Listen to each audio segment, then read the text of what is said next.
Yo, on this lesson I'm going to talk about triads, more specifically how to visualize them on the guitar neck and how to explore them. Well, in music, triads are a set of 3 notes, usually stacked in thirds. Well, there are different types of triads. There are major triads, minor triads, augmented triads, diminished triads, and suspended triads. Let's start with major triads.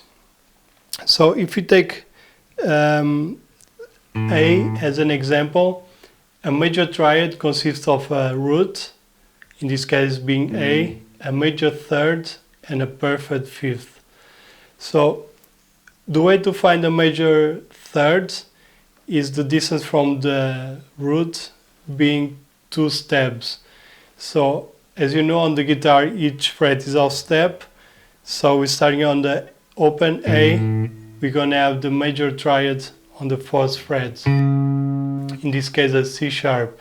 Then to find the fifth from the major third is 1.5 steps. On the 7th fret, in this case we have E. So A, C sharp, E, that's the A major triad. Now let's play these major triads on the E, A and D strings. So starting on this string, we're going to play the root. So A on the 5th fret of this string. Then to find the major third, it's 1 string down, 1 fret down. So we have C sharp on the 4th fret, like we saw before. And then to find the fifth, 2 strings down, 3 frets down.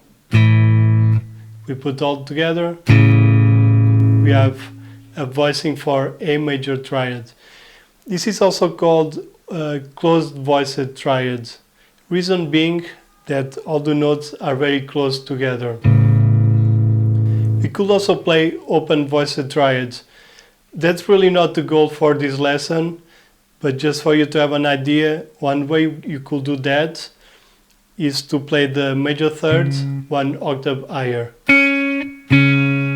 You keep the root, the 5th, and the major thirds. You could rearrange your fingers and play the 5th on the A string.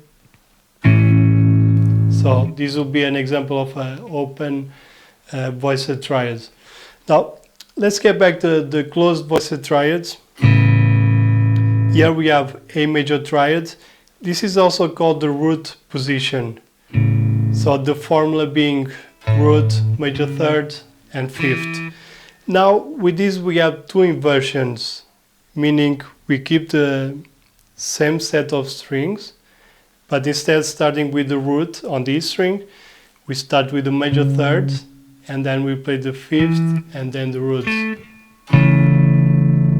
So you have root position, first inversion.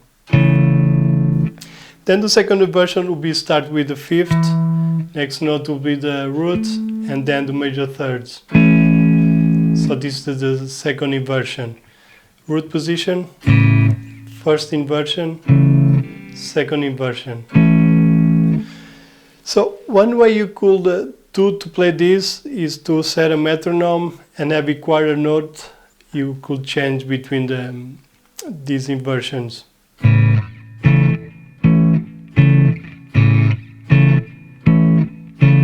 And as more as you get comfortable with this, you start to play faster.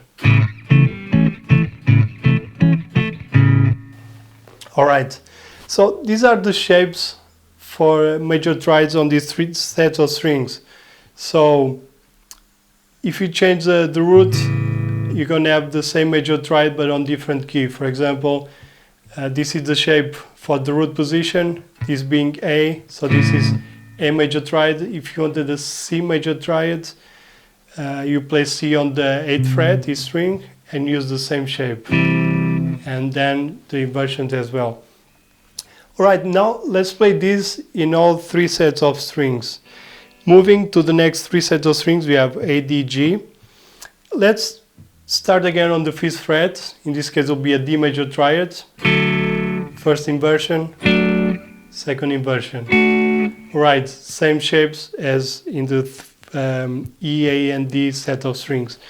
Moving on to D, G, and B, if you use the same shape, what's going to happen? Not a major triad. The reason for this is that the guitar is tuning fourths, except between G and B. So G and B, it's a major third. So from E to A, we have a fourth, A to D is a fourth, D to G is a fourth, and G to B is a major third. And then again, B to E is again a fourth.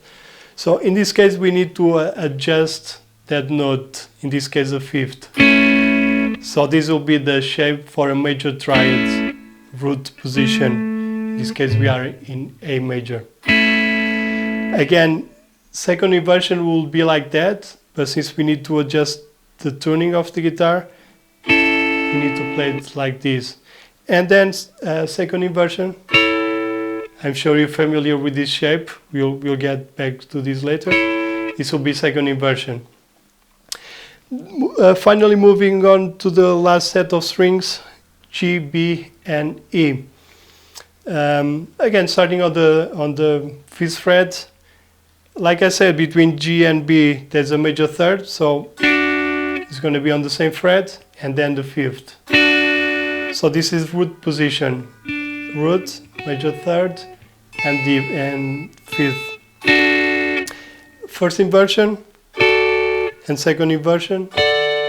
Again, I'm sure you're familiar with this shape. We have all the inversions. Again, about practicing all this, you can use a metronome, like I said, play each inversion. Another way will be to use it in chord progression or starting with two chords. Here basically we'll be doing A and D, and you could play one inversion of A and then the closest inversion of D. For example, if you start with this inversion of A, second inversion, then you could play this D major triad, A, D. If you start with root position for A, then you have the closest inversion for D is the second inversion. And finally, you could play, so between A and D,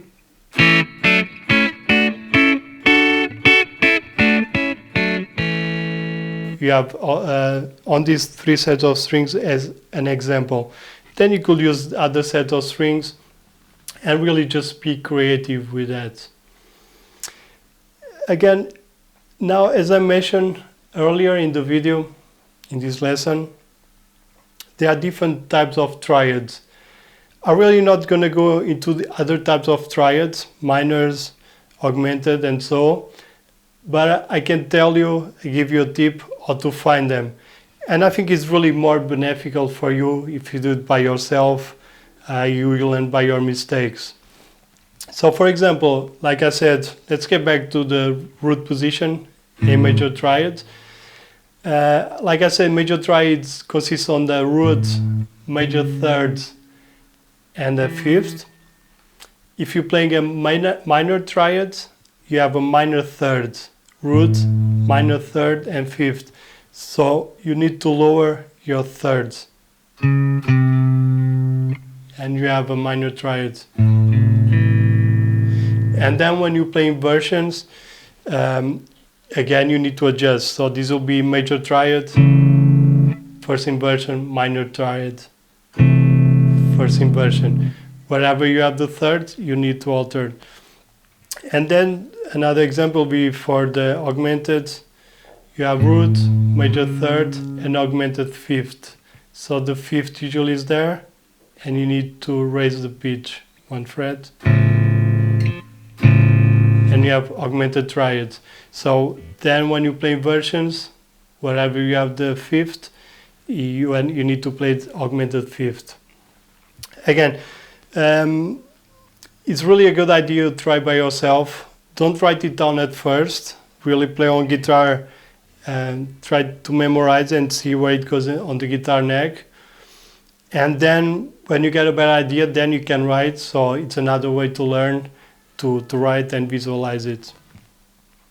Alright, so this is for major, triad and inversions in 3 sets of strings. And now let me just give you a few ideas that you can do to really explore. Basically, we played 3 notes on each string, on 3 consecutive strings. Another way you could play, for example, would be root on first string. Let's go to the B string, again A major, and then major third and fifth on the next string. So root, major third, fifth. Then you could play something like that. Another way you could play would be root and major third on the same string, fifth on the next string. First inversion,